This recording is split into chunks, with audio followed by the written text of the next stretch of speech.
Welcome to Vator TV, the site on innovation and innovators. I'm Bambi Francisco. Baynote tracks consumer behavior to let retail clients better service their potential customers. And Jack Jia, he is the CEO and founder of Baynote, is here to tell us more about his company. Jack, thanks for joining us. Thank you. For those not so familiar with Baynote, your customers include eBay, Motorola, Glam. How are they using your service? They use it for different kind of websites. So 30% of them for e-commerce site, really for increasing revenue, and others for really customer experience, better support, even intranet. And so the fundamental thing is we kind of bring in what really made Google very successful. So the page rank, make search work. We bring that to your site search. What also made what Amazon very successful, the people who like this also like the other product, bring that to your own sites. And we put a brain behind it. So it's not just based on individuals' behaviors and past behaviors. We actually use the collective wisdom of the site visitors. So essentially you're watching and following consumer behavior and you're recommending relevant alternatives to, say, purchase, or when a consumer goes onto eBay, maybe you recommend a certain item that they might want to purchase. Is that correct? That's right. And we also just watch sort of the people with a similar interest, similar contacts. We all have a lot of different interests, but when it comes down to buy a particular thing, I like to hang out with the things people who actually have that same interest. And I'm a high-end biker. I like to bicycle a lot.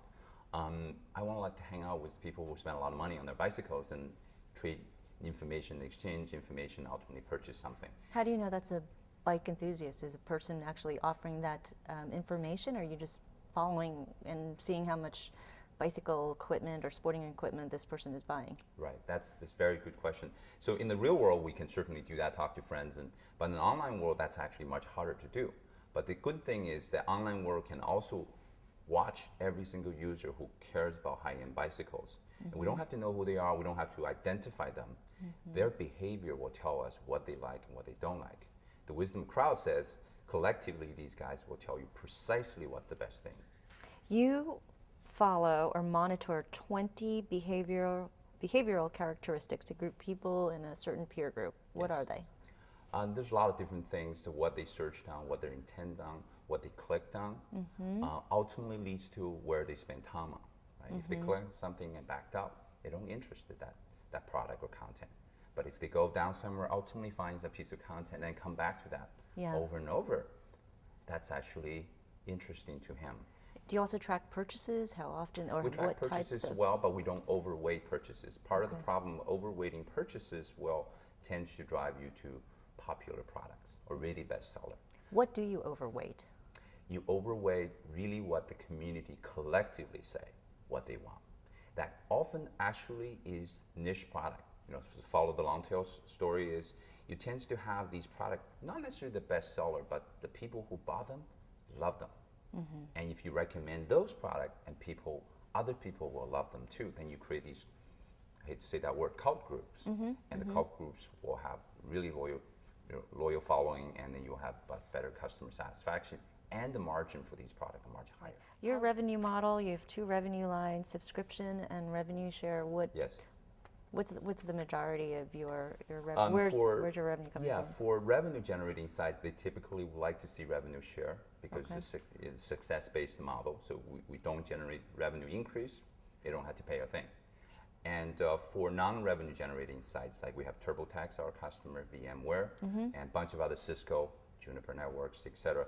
And those customers, basically we just charge them by the volume, the traffic, and number of users, the number of pages they have on the site. We serve about $1.3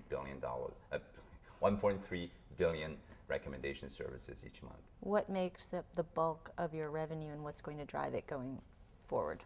Right now, I think e-commerce, media, and just general business, B2B sites actually are three Is it legs. revenue share or subscription? They're both, right? So it's 50-50. Yeah, well, I would say 50-50. Okay. Last but not least, you've raised $16 million in total in funding. Are you? When do you become cash flow positive, or do you have to go out and raise some more funds? We certainly don't. We actually still using our Series A money. We haven't even finished using that money yet. We're growing really fast. We're growing probably the fastest software as a service company, technology company in the recent years that we can find benchmark, including some of the companies that just gone public. Certainly, we don't need more money, but the market is huge, and it's really coming up.